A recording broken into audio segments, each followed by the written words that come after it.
A list is heterogeneous. What it means is that a list, it can contain elements of different types, different data types. For example, it can contain integer, float, list, tuple, and set, and so on and so forth. For example, let's take a look at this list right here. I'm creating a list. I'm inserting an element in it. 1. That's an element 1, which is integer. I'm also putting 3.2. That is a float. I'm also putting a list inside. So list is containing another list inside.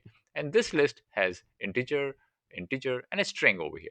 Then inside the same list, right here inside my L, I'm also putting a tuple. Tuple contains 134, which is an integer. I'm also putting a set inside.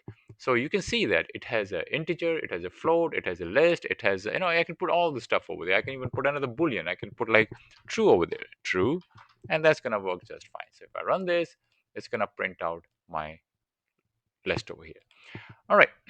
In this case, uh, tuple is also heterogeneous. It can also contain elements of different types. The same thing.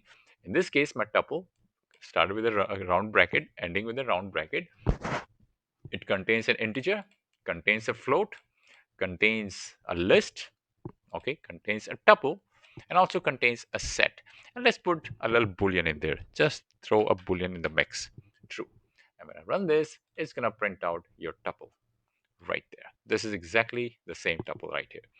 A set, it can contain you can have a set of integer, float, boolean, string, but you cannot create set of list and set.